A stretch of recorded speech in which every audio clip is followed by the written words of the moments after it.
Provérbios 27:20 diz assim: como o inferno e a perdição nunca se fartam, assim os olhos do homem nunca se satisfazem.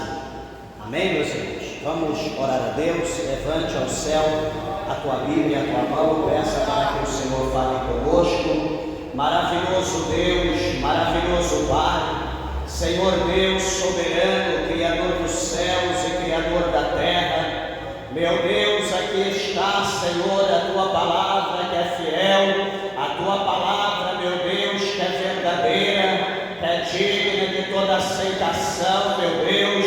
Venha, Senhor, nessa noite falar comigo, falar com meu irmão, com a minha irmã, venha falar com os ouvintes, meu Deus, aqueles que estão perto, a longa distância, meu Pai, pelo poder, meu Deus, da palavra do Senhor, que é viva e eficaz, que é mais penetrante que espada alguma de dois gumes, que penetra na divisão da alma e do espírito, entre juntas e medula. Ah, Senhor, abra, meu Deus, a porta da palavra e nos alimenta. Fala conosco, pois é o que nós te pedimos, meu Deus, e nós te agradecemos, em nome do Senhor Jesus, para a glória de Deus, nosso Pai.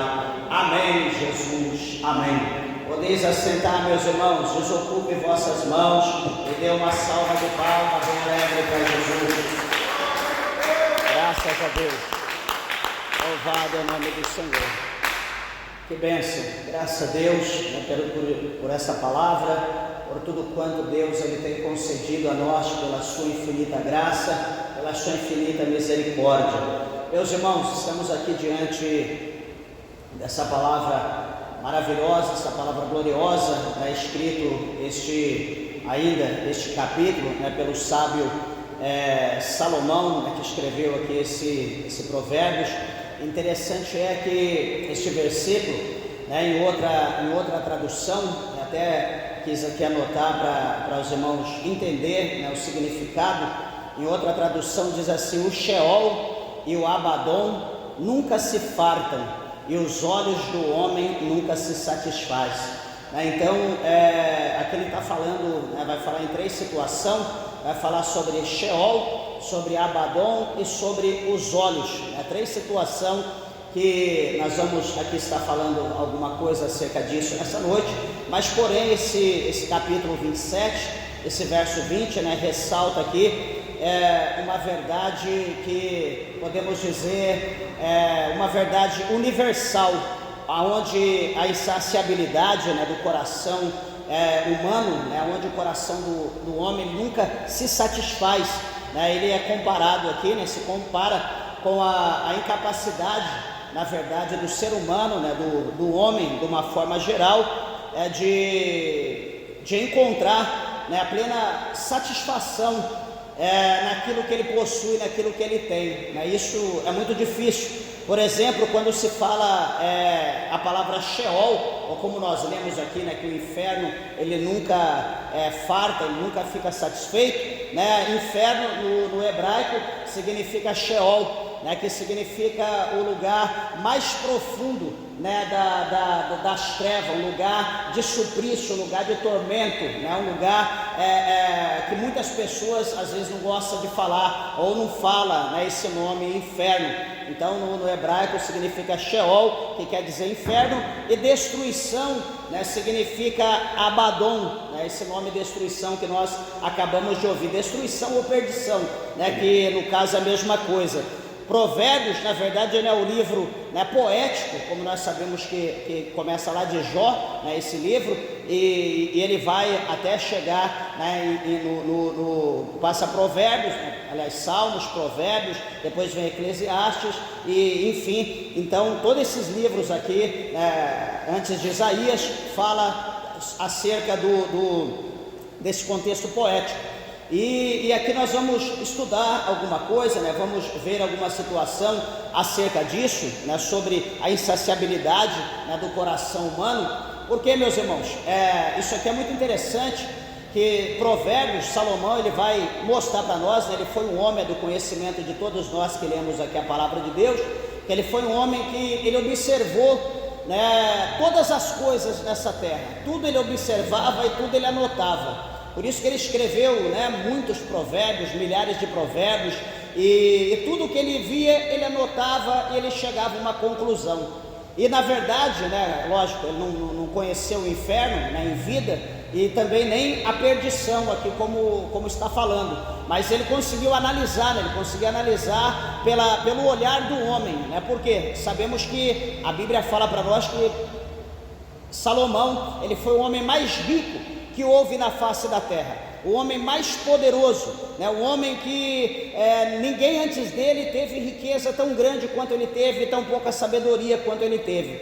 E veja que tudo que Salomão, ele mesmo fala que tudo que ele quis, né, tudo que ele teve desejo, ele não poupou os seus olhos, né, de possuir. Tudo que os seus olhos enxergava, ele possuía, né, ele conseguia conquistar. Isso por quê? Por causa da sua sabedoria e por causa da sua condição financeira.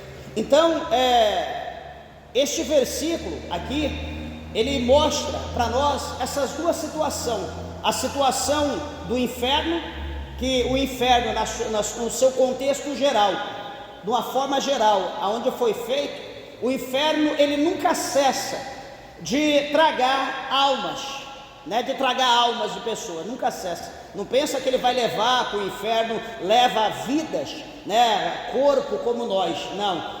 A Bíblia diz que o corpo, essa carne aqui, ela volta para a terra, ela volta para o pó, porque ela é pó, e ela volta para o pó e se transforma em pó de novo, né? Isso é a finalidade da nossa carne, ela vai virar pó, porque ela é pó. Então, o que é que vai para o inferno, ou o que é que vai para o céu? Chama-se a nossa alma. A alma do homem, ela está destinada a ir ao céu, ou ela está destinada ao inferno. Então o inferno, ele nunca cessa, né, de tragar as almas, né? Veja que desde o princípio, desde o início da criação, né, milhares de anos, desde o início de tudo, de quando houve o primeiro ser humano até hoje, o inferno ele tem tragado. E não existe infernos no plural, é inferno no singular. O inferno ele nunca cessa de tragar alma, e nunca cessará de tragar até o final de todas as coisas. Então, meus irmãos, isso aqui é interessante. Eu quero falar aos irmãos que essa representação, ou seja, esse lugar inferno e esse lugar chamado perdição, né, representa o lugar dos mortos e a destruição por completa. Então, ou seja, todos os mortos, todas as almas, né, dos mortos que não foram ao céu, se ela não estiver no céu, ela está nesse lugar chamado Sheol ou chamado inferno. Ela não está em outro lugar. Algumas pessoas dizem: a alma está vagando, a alma está por aí perdida. Impossível, não existe isso. O homem morreu, a Bíblia diz em Hebreus que está destinado, né, apenas o juízo. Ele não tem outra oportunidade, ele morreu, acabou. Então é inferno ou é céu. Esse é o destino da alma do homem. E uma coisa é interessante, que ambos simbolizam a realidade que nunca para de consumir. Tanto a destruição nunca para de destruir, como o inferno nunca para de consumir. Ambos os dois trabalham na mesma finalidade, a mesma coisa. Por isso que Salomão colocou isso aqui. E depois usa outra expressão: os olhos do homem, ou os olhos humanos, sugere a cobiça e o desejo incessante. Por exemplo, como Eclesiastes, aqui o próximo livro, no capítulo 1, no verso 8, fala que os olhos, eles nunca fartam de ver, como a boca nunca farta de falar, né? Então os olhos, eles nunca deixam de ver, nunca cessam. Enxerga, está enxergando em todo o tempo, ele nunca para. E uma coisa é interessante nisso aqui, que o Senhor, aqui, aliás, Salomão sendo usado aqui pelo Senhor, ele faz o comparativo, né? Ele compara os olhos com o Sheol e ilustra como o pecado ele gera, né, de uma forma geral, uma insatisfação contínua na vida do homem. Por que gera insatisfação? Meus irmãos, porque qual de nós, qual ser humano que está satisfeito com o que ele tem? Qual de nós aqui que poderia dizer, não, eu estou satisfeito? Por exemplo, Deus me fez desse jeito, eu estou satisfeitíssimo com a forma que Deus me fez, eu não questiono, não murmuro, eu acho que eu sou verdadeiramente a imagem e a semelhança de Deus, eu sou o padrão, eu estou correto, eu não questiono a Deus acerca de nada em mim, da maneira que Deus me fez. Qual de nós que nunca questionamos, por exemplo, a nossa forma, a nossa fisionomia, a nossa pessoa, as nossas atitudes, as nossas obras? Qual de nós que nunca questionamos isso? Certamente nós já questionamos, por quê? Porque nós não concordamos. Por exemplo, antigamente eu tinha o cabelo crescido, cabelo louro, depois mudou a cor, ficou mais claro, aí depois, era liso, comprido, foi caindo, hoje, só tenho foto.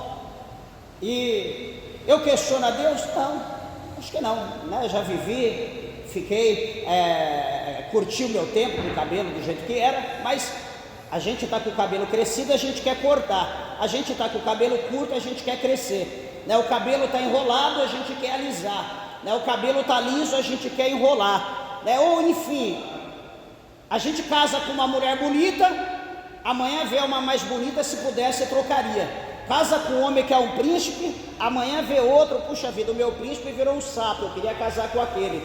Então, a gente nunca está satisfeito com o que tem. A gente compra uma casa do sonho, constrói a casa do sonho. Amanhã, depois, nós vamos ver outra casa melhor, mais bonita, com algo diferente. Ah, não, eu queria comprar outra, porque essa talvez ficou pequena, essa já passou do tempo. Então, enfim, nós olhamos de uma forma geral, de uma forma global, o homem ele não está satisfeito com nada que ele tem. Esses dias eu até estava falando aqui, pregando a palavra de Deus, falando até mesmo cerca das finanças, de dinheiro. A gente começa com um trabalho, eu arrumei um emprego, eu vou ganhar 3 mil reais. Que benção, não estava ganhando nada, 3 mil tá bom.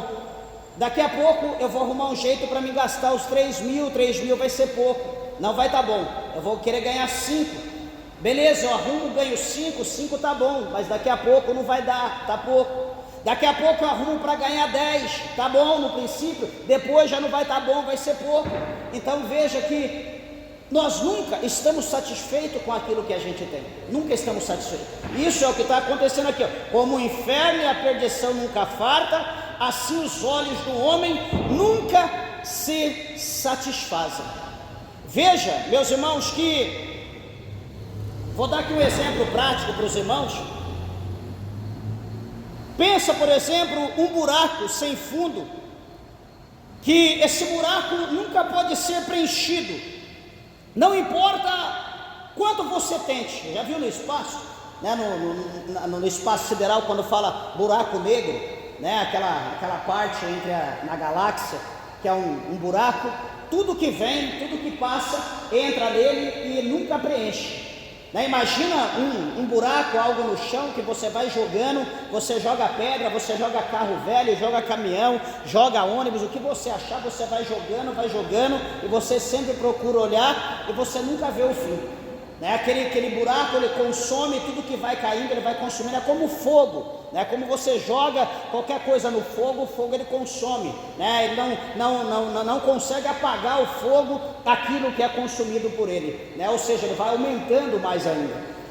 Então, meus irmãos, isso é semelhante ao Sheol e ao Abaddon, que nunca se fartam, por mais que se caia, por mais que ele consome a alma, isso nunca vai satisfazer, nunca vai preencher o diâmetro ou a dimensão desses lugares da destruição e do Sheol. Em Isaías, por exemplo, Isaías no capítulo 5, no versículo 14, a Bíblia dá uma referência para nós, o Isaías ele escreveu dizendo que por isso o inferno ou o Sheol aumentou o seu apetite e abriu a sua boca desmesuradamente, para lá descerem a glória deles e a sua multidão e a sua pompa, e os que entre eles folgam. Isaías 5,14.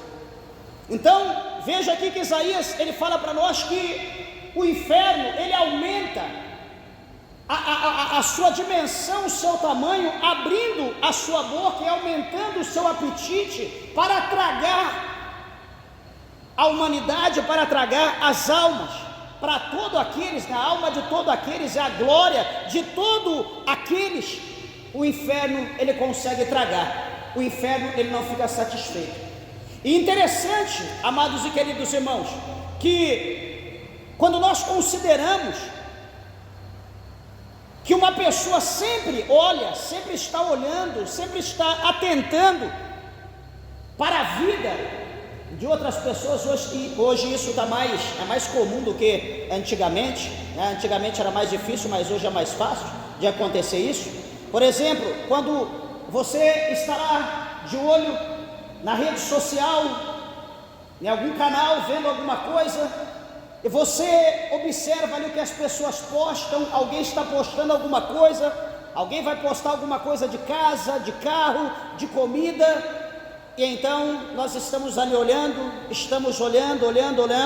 aquela situação e desejando, por menor que seja o que aquela pessoa está postando, nós começamos a desejar a ter aquilo.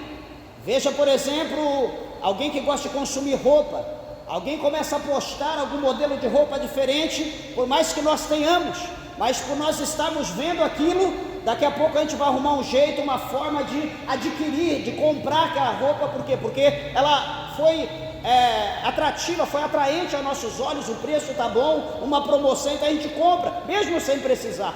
Alguém gosta de sapato, né? Gosta de sandália, de calçado feminino, ou enfim, de uma forma geral, mesmo que não esteja pensando, a gente vai olhar, aquilo vai chamar nossa atenção, e a gente vai querer ter, né, um carro, por mais que a gente não tem condição de ter aquele, mas eu queria ter um semelhante, parecido, ou naquela cor, para poder ficar satisfeito. Mas mesmo que a gente possua aquele lá, vai ficar com ele um pouquinho, daqui a pouco aquele já não vai nos satisfazer mais, né? Ele não vai mais satisfazer, já vai ser algo como que, se eu pudesse eu trocaria. E isso pode levar, meus irmãos, a sentimento pode levar o ser humano num sentimento de uma inveja muito profunda, e uma insatisfação contínua, né? Algo contínuo, que nunca a gente vai estar satisfeito com o que tem. Por causa do quê? Por causa do nosso olhar, por causa dos nossos olhos. Isso chama-se cobiça. Por exemplo, quando nós olhamos na primeira epístola de João, no capítulo 2, no versículo 16, o evangelista João, ele diz que, porque tudo o que há no mundo, a concupiscência da carne, a concupiscência dos olhos e a soberba da vida, não é do Pai, mas do mundo. Será que a gente consegue entender essa situação?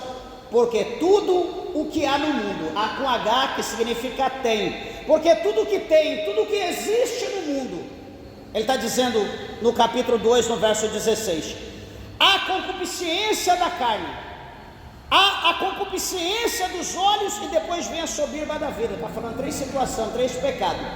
Aí ele fala que isso não é do Pai, isso não é de Deus. Isso é de quem então? Isso é do mundo. Isso é do mundo. E veja, meus irmãos, que a insatisfação é uma marca do coração humano caído desde a queda, né? Como foi lido aqui hoje, foi falando acerca de Adão e de Eva, né? Lá no capítulo 3, desde quando lá em Gênesis, no capítulo 3, no verso 6, Eva desejando, né? Eva cobiçando aquele fruto que foi proibido, aquele fruto que não foi ordenado que ela ou que eles comessem, mas por ela olhar, ou pela propaganda que lhe fora proposta, que fora feita, então ela começou a olhar, observar, e ela começou a ver aquilo, e o que aconteceu? Eva, daqui a pouco, ela caiu no laço. Talvez se ela não estivesse olhando, talvez se ela não tivesse ouvido falar acerca, a respeito, talvez ela não teria caído no laço, talvez o mundo não estaria hoje como está. mas nós sabemos que tudo é um projeto, tudo é um propósito de Deus, então isso aconteceu. Mas o que nós podemos entender com essa situação?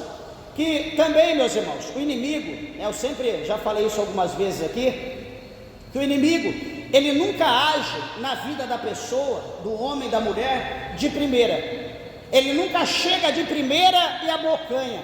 Ele nunca chega de primeira e arromba, derruba a porta. Ele chega no pouquinho. É aquilo que a Bíblia fala, né? Que um pouquinho de fermento faz toda a massa levedar. Ele chega num bom dia, ele chega talvez num oi primeiro, num bom dia, numa boa tarde, numa boa noite. Ele chega no elogio: você está lindo, você está linda, que perfume você está usando, essa roupa caiu bem em você. E o inimigo começa a agir dessa maneira, ele começa a agir com as poucas coisas, e de repente, quando ele conquista a sua confiança, que você começa a dar atenção, que você começa a trocar palavra, começa a dialogar, então ele começa a agir, a trabalhar, porque ele ganhou a tua confiança. Então agora ele vai para outra dimensão, ele vai agir de outra forma, sabendo que você já está fisgado, que você já deu atenção ao que ele queria, e então ele vai e prepara o laço para nos derrubar. Só que o que Paulo disse? Paulo disse para a gente dar lugar para o inimigo. Paulo, ele nos ensina para a gente chegar e resolver o problema com o inimigo. Não, Paulo, ele escreveu dizendo para nós fugirmos da aparência do mal, até mesmo com base na situação de Eva, né, que ela ali caiu por causa da cobiça, por causa daquilo que ela ouvia, por causa daquilo que ela estava enxergando, então ela caiu. E veja que o próprio Paulo falando para nós fugir da aparência do mal. Então, se a gente sabe que uma situação que nós estamos vivendo, algo que nós estamos presenciando, algo que nós estamos ouvindo, que isso não é para nossa edificação, que isso não vai trazer para nós um crescimento espiritual, meus irmãos, por que nós vamos emprestar o nosso ouvido? Para ouvir, por exemplo, um homem, um crente, ele vai emprestar o seu ouvido para ouvir falar de futebol? Ele vai emprestar o seu ouvido para amigos, para ouvir falar de mulher, da vida alheia? Ele vai emprestar o seu ouvido para ouvir anedotas, para ouvir piada, para ouvir coisas que não trazem edificação para ele jamais? Porque se ele emprestar o ouvido, daqui a pouco ele vai estar dando atenção, daqui a pouco ele vai ter interesse, daqui a pouco ele vai estar praticando, porque tudo começa no pouco primeiro. A mulher é a mesma coisa, ela vai dar atenção, alguém vai mandar uma mensagem, alguém vai falar alguma coisa, talvez de princípio ela foge, não dá ouvido. Daí a persistência, persiste, 1, 2, 3, daqui a pouco ela, mas o que está acontecendo? Vai lá e dá ouvido. Daqui a pouco é oi, daqui a pouco é bom dia, daqui a pouco é uma pergunta, daqui a pouco é outra coisa, quando vê está o encontro. Então nós precisamos dar atenção à palavra do Senhor e fugir dessas aparências. Louvado seja o nome do Senhor. Veja que uma coisa que é interessante, imagina uma pessoa que constantemente busca, por exemplo, por bens materiais, como casas, como carros, como que aparelhos tecnológicos, né? Veja, por exemplo, falando de aparelho tecnológico, hoje a gente compra um aparelho celular, o último que saiu, daqui 6 meses, 3 meses, a concorrência lança, aquele que nós compramos já não é mais útil para nós, a gente quer o outro. Depois, daqui mais 6 meses, a outra lançou, a gente quer aquele outro. E assim, meus irmãos, eu conheço gente dessa maneira, que não está satisfeito com nada que tem. Veja bem, mesmo após adquirir esses itens, a pessoa rapidamente perde o interesse e começa a desejar algo novo. Isso ilustra como os desejos humanos são insaciáveis, como nós não conseguimos viver com algo, com aquilo que Deus preparou para a gente a priori. Eu olho para essa situação, até esses dias agora eu estava falando com um amigo, com um irmão, e a gente falando acerca de relacionamento, acerca de casamento, e eu disse para ele, falei assim: meu irmão, quantos anos sua mãe, ela viveu casada? Ah, pastor, até meu pai morrer. Hoje ela está com 85 anos, né? Meu pai morreu já tem um tempo, mas ela viveu até morrer, né? Viveram junto até meu pai morrer. Eu peguei e falei, e sua avó, que você lembra, materno ou paterno, mesma coisa. Eu peguei e falei, e você? Ele falou, ainda nem casei, não consegui arrumar uma esposa. E aí, no contexto geral, a gente olha para o lado hoje, e aí então a gente foi conversando, foi vendo o casamento, a forma que está vivendo o relacionamento hoje das pessoas. Hoje, a mulher, o homem, começa o relacionamento cedo, ainda como criança, não tem o corpo formado ainda homem e mulher, mas já se relaciona. Hoje, a maioria dos lugares, menina de 12, 11, 10, 11, 12 anos, já tem filhos, é uma criança cuidando de um bebê. Eu pergunto aos irmãos, uma pessoa de 12 anos, 13 anos, uma criança que o seu corpo ainda não está formado, se relaciona com outro, talvez da mesma idade ou um pouco mais velho, qual que é a probabilidade dessa criança, mais um pouquinho para frente, casar com o menino, quem a engravidou, que posteriormente será o seu marido, o pai da criança, viver até que a morte os separe? Qual que é a probabilidade? Nenhuma, porque isso hoje, falar casar até que a morte os separe, não se ouve mais, não se fala mais dessa maneira. Hoje, na verdade, o casamento, eu observo que está sendo até extinto. Pouco está se falando em casamento, por quê? Porque hoje as pessoas, né, vou falar a realidade, hoje a pessoa tem sexo fácil, né? Por que eu vou esperar até eu casar para me relacionar? Antes de eu conhecer eu já estava me relacionando com a pessoa, por que casar?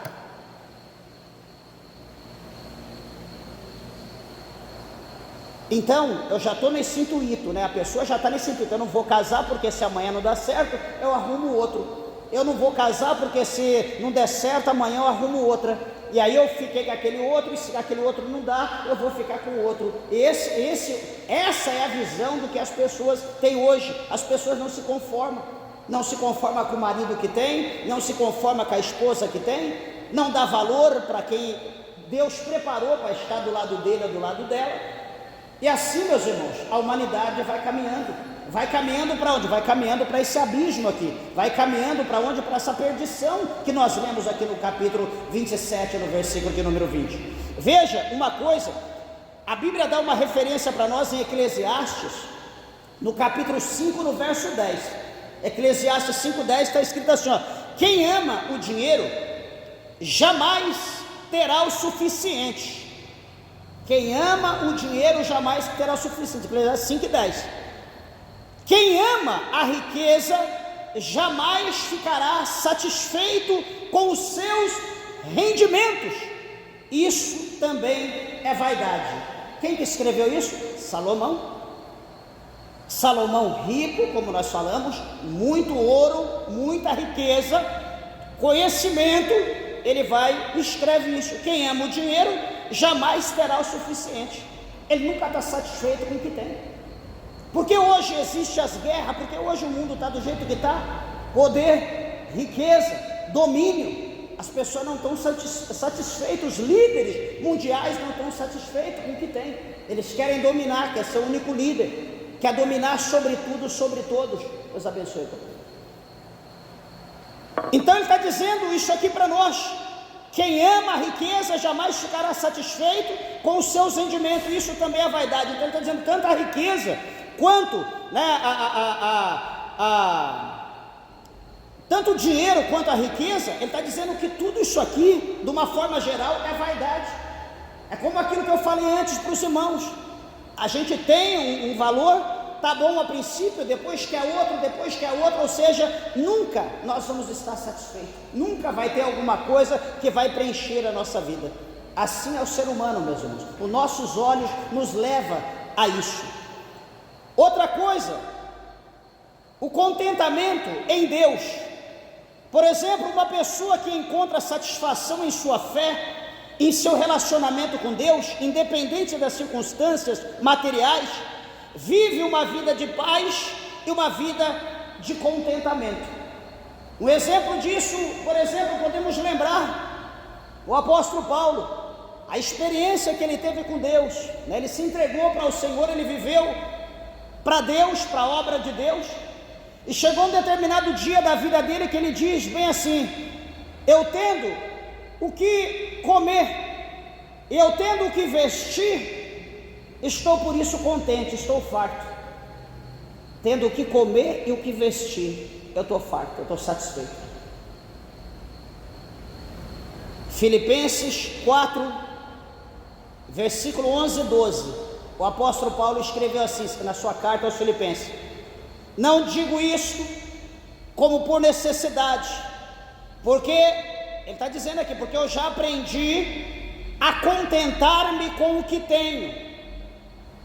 E ele diz: sei estar abatido e sei também ter em abundância, em toda a maneira, e em todas as coisas estou instruído, tanto a ter fartura como a ter fome, tanto a ter abundância como a padecer necessidade. Meus irmãos, quando nós olhamos para esse versículo 11 e 12, do capítulo 4 de Filipenses, nós olhamos para esse versículo e nós podemos imaginar que homem excelente foi o apóstolo Paulo. No capítulo 11 de 1 Coríntios, no versículo de número 1, o apóstolo Paulo ele diz assim: sede meus imitadores como eu sou de Cristo. Ele diz para nós sermos imitadores dele. E aqui nesse capítulo 4, nesse versículo 11 e 12, ele está mostrando para nós que ele aprendeu a contentar com aquilo que ele tem. Sabe o que Paulo está mostrando aqui? Que Paulo não ficava na janela, debruçado na janela, olhando quem passa na rua, a maneira que está vestido, a maneira que está calçado, a maneira que está coberto, se está com relógio ou sem relógio, se está comendo ou se não está, se está de carro, de bicicleta, de moto ou de jumento. Ele não estava atentando para nada de ninguém. Paulo, ele diz aqui, louvado seja Deus, que ele aprendeu a contentar com aquilo que Deus concedeu para ele, com aquilo que Deus lhe deu. Ele aprendeu isso, ele aprendeu dessa maneira, a contentar com tudo que Deus te. Veja que Paulo, quando nós olhamos, quando ele era Saulo ainda, quando ele era fariseu, que ele vivia aos pés de Gamaliel, né? Saulo é um homem culto, é um homem poliglota, é um homem que de posse, que vivia uma vida esplêndida, uma vida regalada. Só que ele trocou toda a luxúria, ele trocou todo o poder que ele tinha poder, ele trocou tudo o que ele tinha para viver uma vida simples. Não é uma vida como se vive hoje, né? Sempre eu falo aqui para os irmãos que o evangelho que nós estamos vivendo hoje não é o evangelho da Bíblia. Hoje nós estamos vivendo outro evangelho. Jesus nunca pregou, né, para nós aceitar ele e viver uma vida de luxúria, uma vida de riqueza aqui na terra. Jesus nunca pregou isso. Paulo nunca pregou, Tiago nunca pregou, Pedro nunca pregou, João Batista nunca pregou o evangelho que se prega hoje. Supostamente, se eles estivessem aqui nos dias de hoje ouvindo o evangelho que se prega, eles expulsariam o demônio, colocariam o pregador para fora. Não é isso que a Bíblia está ensinando.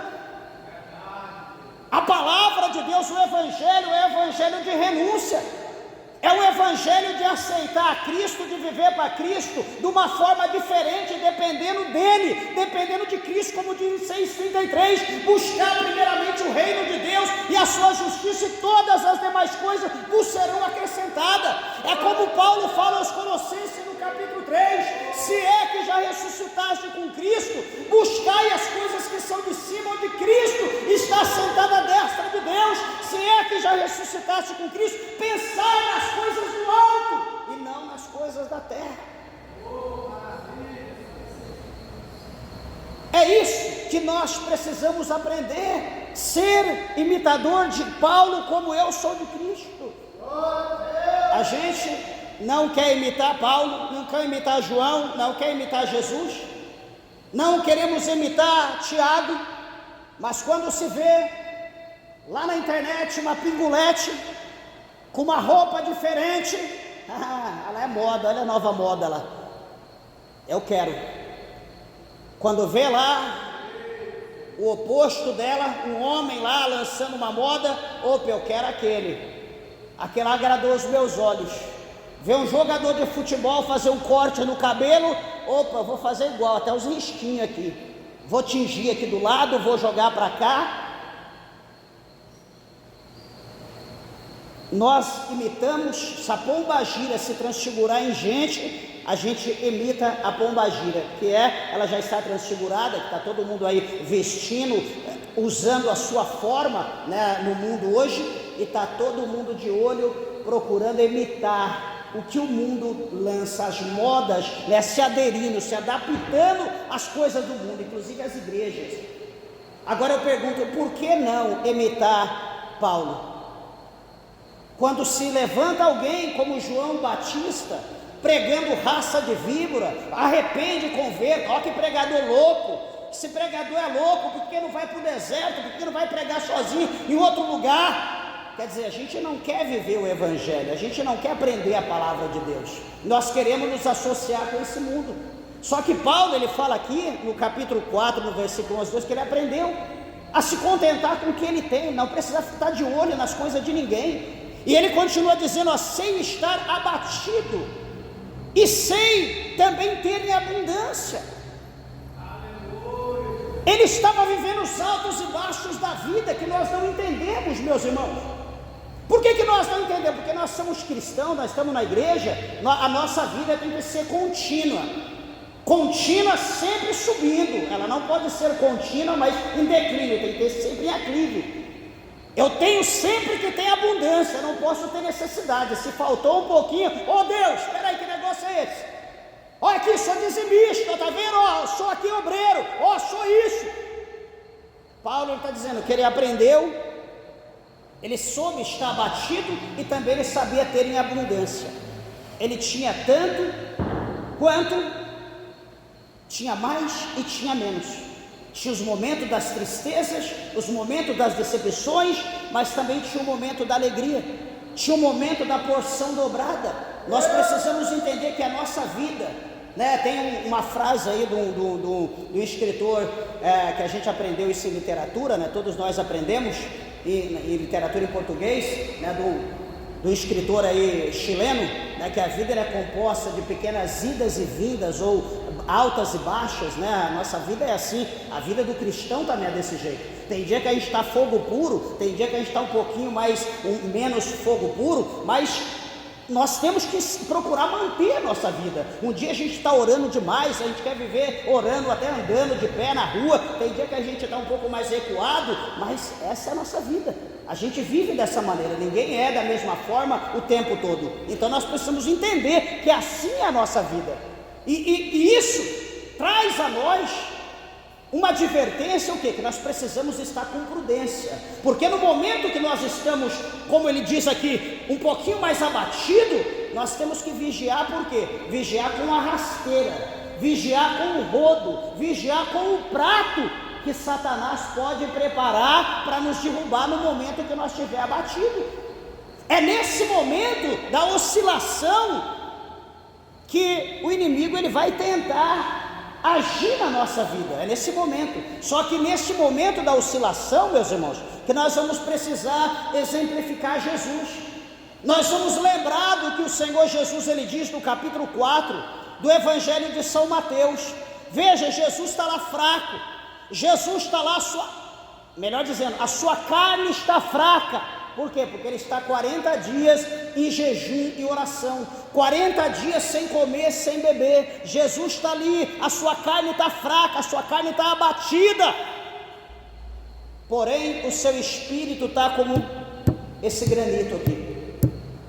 O espírito de Jesus está mais forte do que nunca. E no momento que Jesus está abatido, a sua carne está abatida, o que Satanás vai fazer? Tu és o Filho de Deus?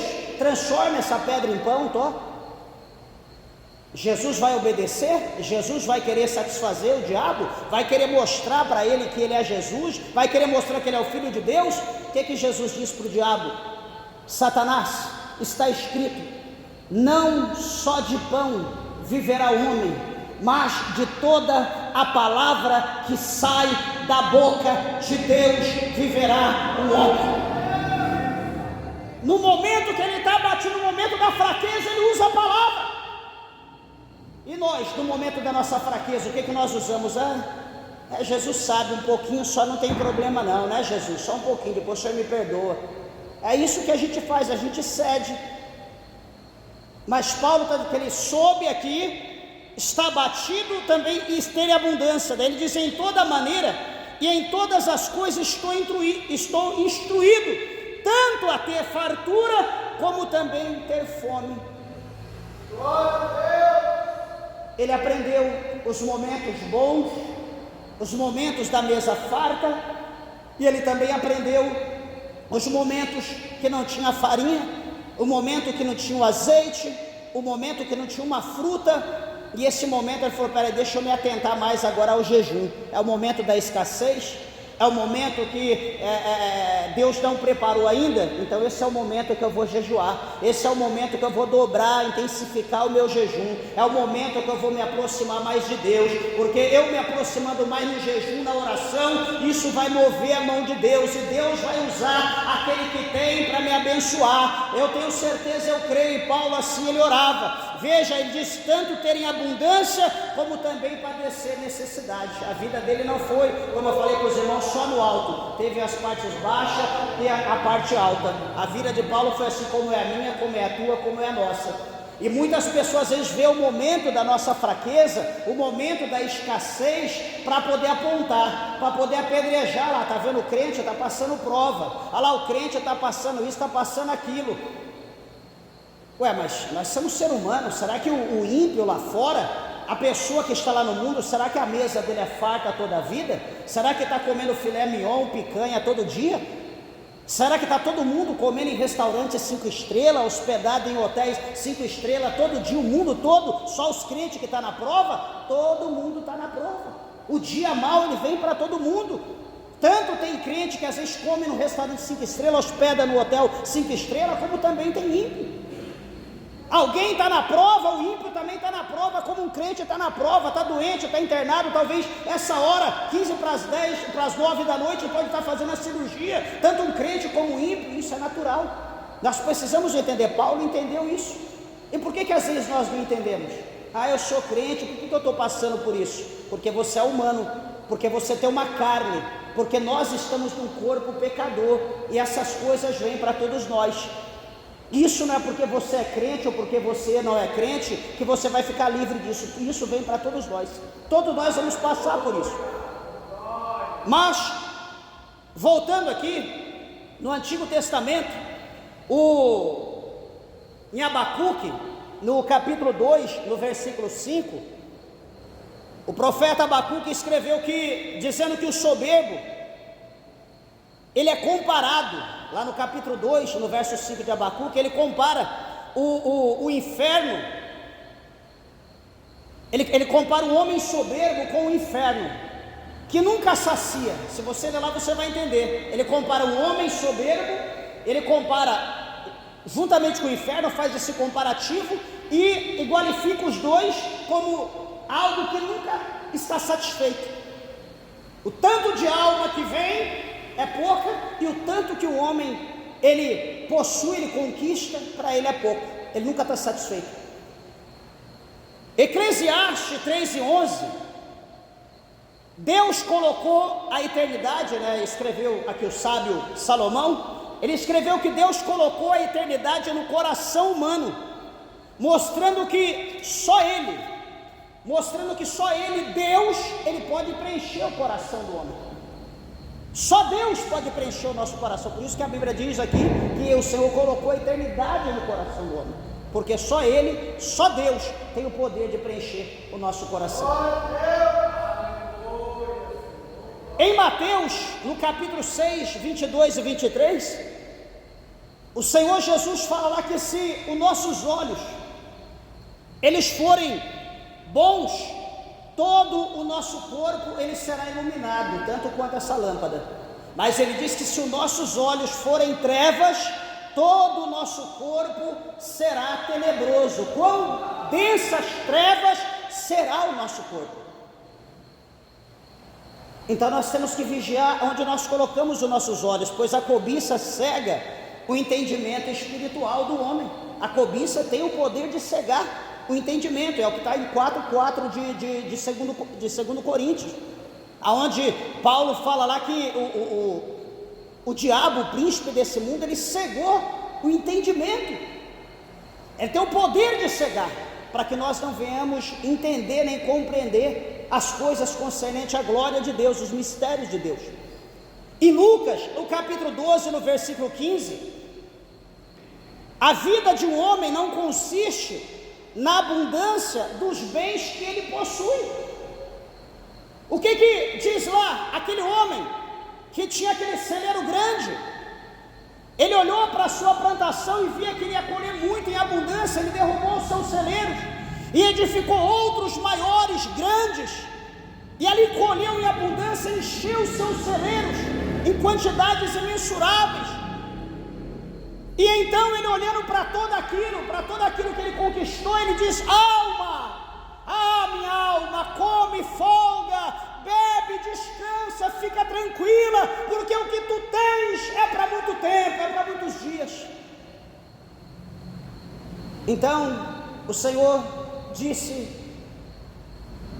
louco, se nessa noite te pedirdes a tua alma, o que tu tens e para quem será? Por isso que se diz: a vida de um homem não consiste na abundância dos bens que ele possui. Porque o que adianta ele ganhar todo mundo e ele perder a salvação da sua alma?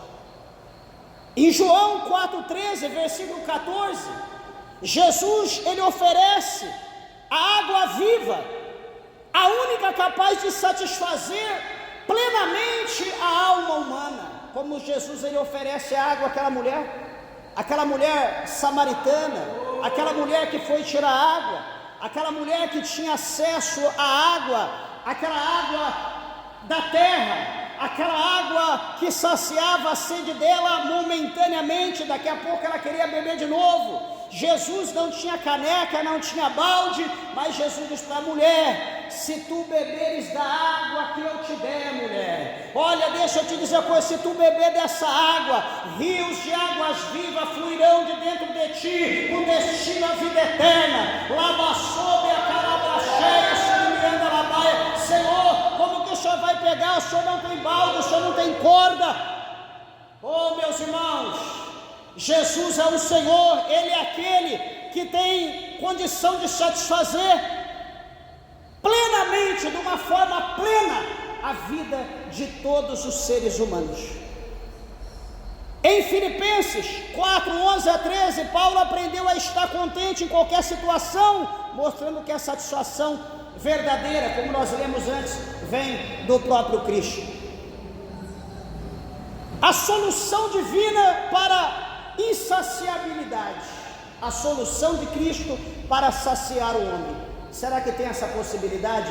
Tem 3 formas. A primeira solução, primeiro, está em Cristo. Jesus é a fonte de verdadeira satisfação. Em João 6,35, o Senhor Jesus diz: eu sou o pão da vida. Então, se Ele é o pão da vida, Ele é aquele que satisfaz. A comida que Ele der, essa comida ela vai permanecer, ela não vai perecer, ela vai permanecer na vida daquele que comeu. Somente um relacionamento com Deus pode preencher o vazio da alma do ser humano. Por que está cheio de gente aí querendo tirar a sua alma? Por que está cheio de gente aí querendo tirar a sua vida? Por que tem gente auto se mutilando? Por que tem gente preparando forca, bebendo remédio? Por que o pessoal está querendo tirar a sua vida? Vazio de alma, falta do pão da vida, falta de beber da água da fonte de Jesus, falta de ter um compromisso com Ele. Louvado seja o nome do Senhor. A partir do momento que nós entregamos a nossa vida para Jesus, Ele tem o poder de preencher todo o vazio que está dentro de nós. Ele tem o poder de libertar todas as correntes que nos amarram, que nos prendem. Ele tem o poder de cortar, de arrebentar e de nos livrar. Por isso que Ele diz: conhecereis a verdade, e a verdade vos libertará. A verdade é Cristo. Louvado seja o nome do Senhor. Sozinho você pode até tentar, mas você não vai conseguir. O diabo, ele pode te enganar como te enganou até hoje. Ele não tem mais jeito, tira a tua vida, porque você não vai conseguir. Não tem jeito para você. Eu quero dizer que tem jeito. O jeito é Jesus. Ele quer te satisfazer, Ele quer te preencher o vazio que está na tua alma. Ele quer encher o teu coração de alegria, de amor. Segunda solução chama-se Espírito Santo. A regeneração muda os desejos do coração humano, pois o fruto do Espírito inclui contentamento e paz, como está lá em Gálatas 5, 22 e 23, onde fala lá dos 9 frutos, os 9 frutos, né, no singular do Espírito, que todos são um. Está lá os 9 frutos. Isso preenche o nosso coração vazio na nossa alma. O Espírito Santo pode preencher pelo fruto do Espírito. E o último, vida prática do cristão, ou seja, praticar a nossa vida como homem, como mulher de Deus, colocar em prática em todos os lugares que nós vamos, não é só na igreja. Buscar a Deus em primeiro lugar, é o primeiro ponto. 6,33 de Mateus: buscai primeiramente o reino de Deus e a sua justiça, todas as demais coisas serão acrescentadas. Então, primeiro, buscar a Deus em primeiro lugar. Segundo, cultivar gratidão e contentamento. Cultivar gratidão e contentamento, ou seja, ser grato por tudo e se contentar com aquilo que Deus preparar, com aquilo que Deus preparou, aquilo que está sobre o nosso poder. Nós sermos gratos e contentar. Senhor, tá bom, Deus abençoe. Nós precisamos entender esse mistério. E concluindo, assim como o Sheol e como a destruição nunca se fartam, os desejos do coração humano nunca encontram descanso em coisas terrenas. Nunca encontram. Somente Deus, através de Cristo, pode oferecer verdadeira satisfação. Só Cristo, Ele tem o poder de oferecer uma satisfação verdadeira. Se você for uma pessoa que diz: pastor, eu não consigo ficar satisfeito, eu não consigo me satisfazer, eu não sou uma mulher satisfeita, um homem satisfeito, eu preciso de mais, ambição. Você, primeira coisa, precisa entregar a sua vida para Jesus. E a partir do momento que você entregar a sua vida para Jesus, você vai pedir a Ele, e Jesus, Ele vai preencher essa falta que há dentro de você, que há no teu coração, na tua vida. Jesus, Ele vai preencher.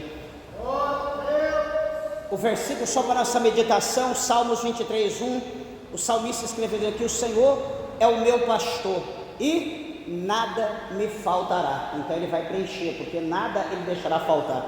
João 10:10, Jesus diz: eu vim para que tenham vida, e tenham vida em abundância, além do que você imagina. Romanos 8:6, a mentalidade da carne é morte, mas a mentalidade do Espírito é paz e vida. Amém? Que Jesus, o Senhor, possa abençoar vossas vidas e coloque em prática e peça para que Deus venha satisfazer. Se você não ter como controlar a tua vida, peça: Jesus, controle a minha vida a partir de hoje, supre todas as minhas necessidades, não deixa eu pecar. Eu tenho certeza que Jesus segurará nas tuas mãos e te manterá de pé, te manterá abençoada pela presença dele na tua vida, em nome de Jesus. Amém? Palmas bem alegres, exalta e glorifica o nome do Senhor.